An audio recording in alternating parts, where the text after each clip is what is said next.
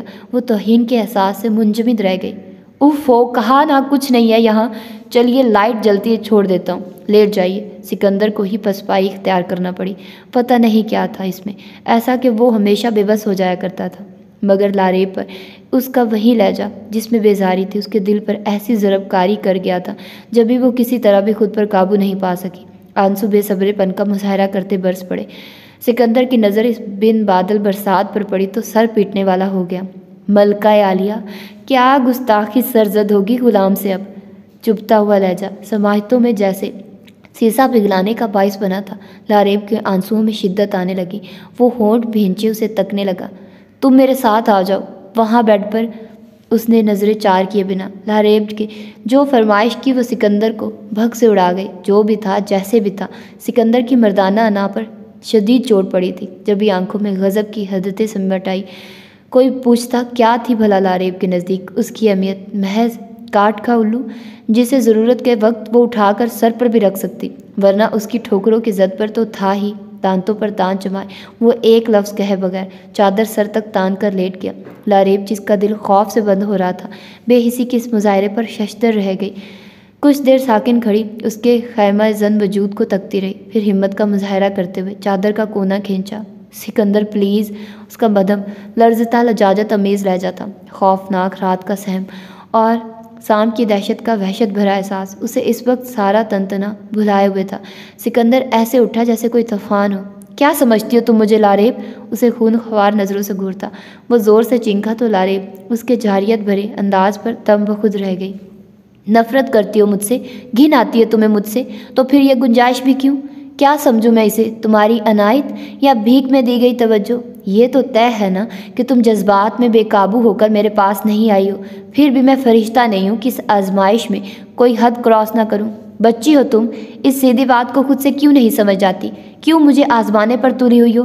وہ برس رہا تھا، اس کی مٹھیاں بھینچی ہوئی تھی اور چہرہ سرخ اور تیور اتنے خونی کہ لاریب کو اس سے خوف آنے لگا۔ سکندر تیز تر تنفس کے ساتھ اسے اپنے سامنے سے دھکیلتا آندھی طوفان کی طرح کمرے سے نکل گیا۔ لاریب صدمے کی انتہا پر جا کر گم کھڑی تھی۔ دھیرے دھیرے حواس بحال ہوئے تو اس کی بات کا مفہوم سمجھ میں آیا اور جیسے زمین میں گڑ گئی۔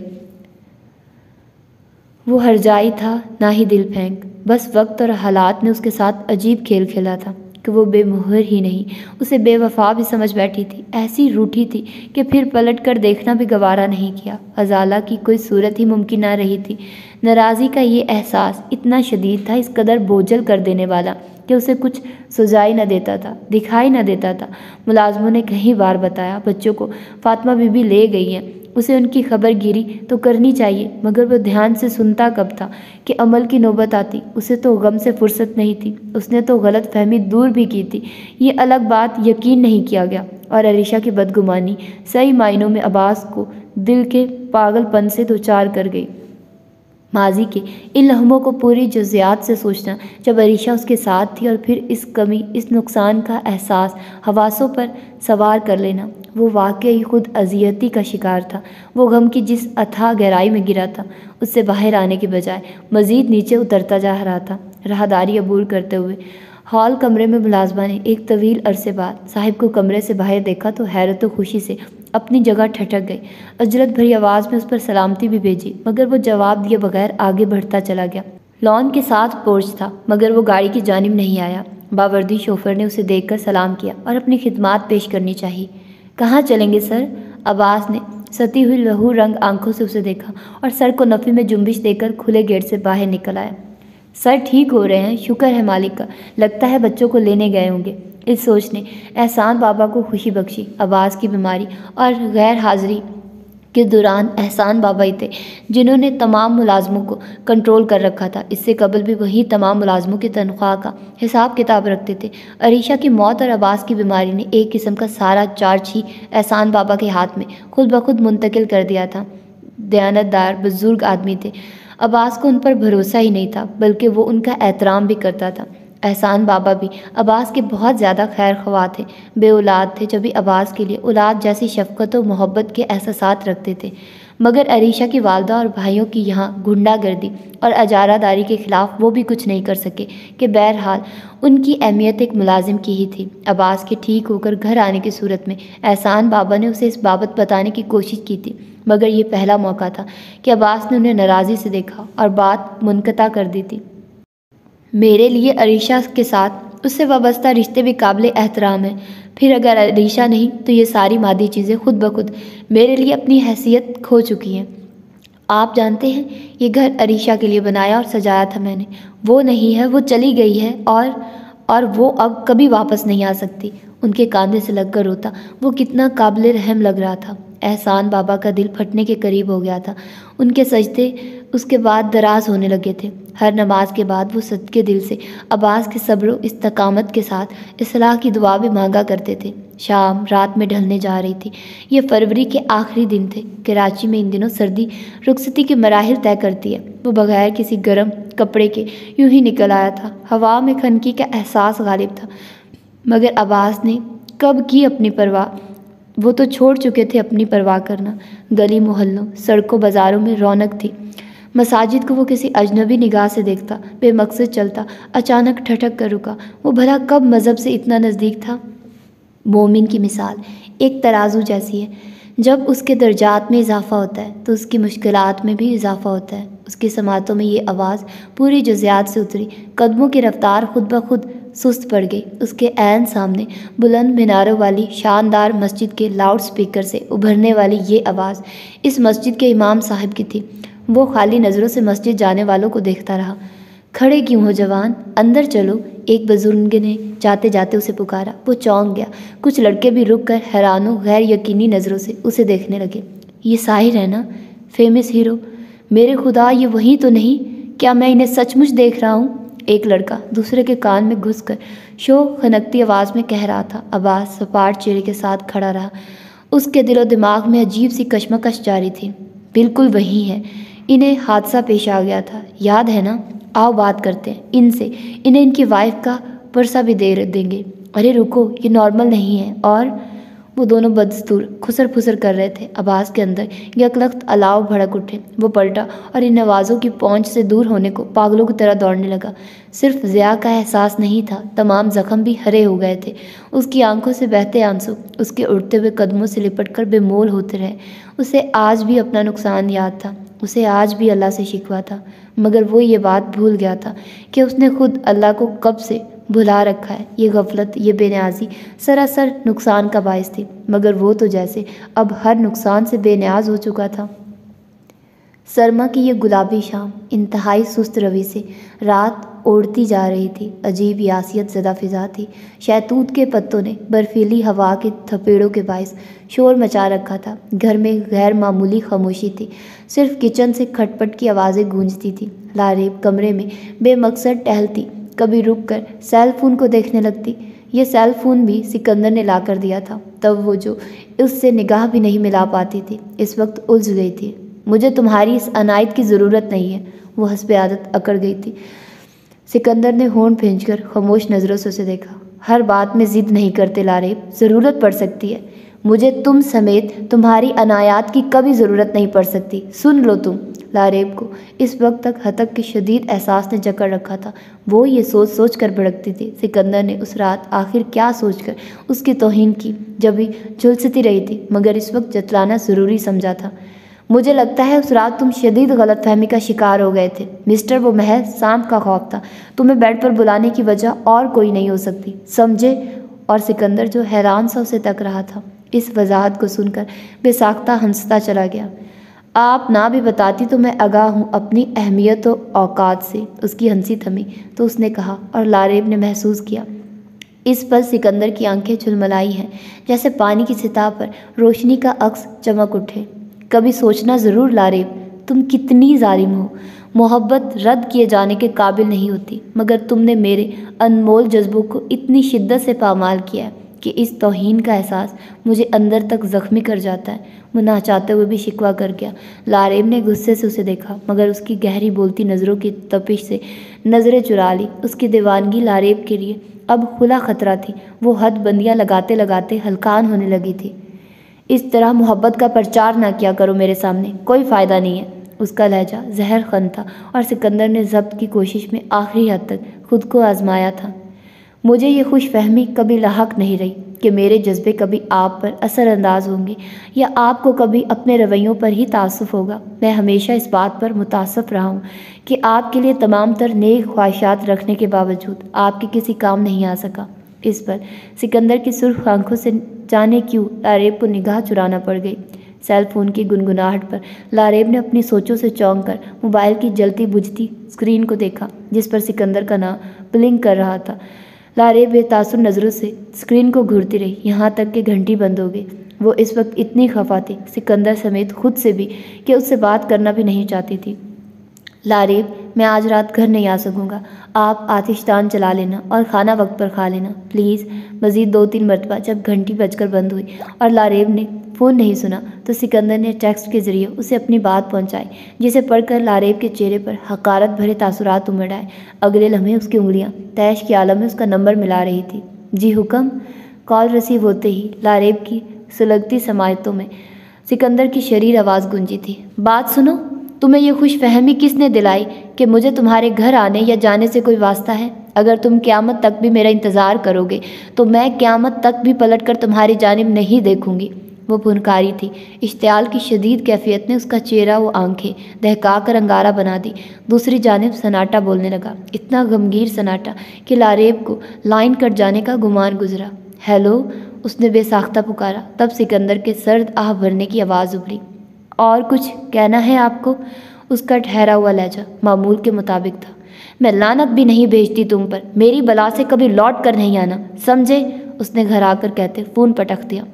پتر سکندر، تو آج نہیں آ سکے گا۔ دھی رانی، آپ روٹی کھا لو، میں لا دوں؟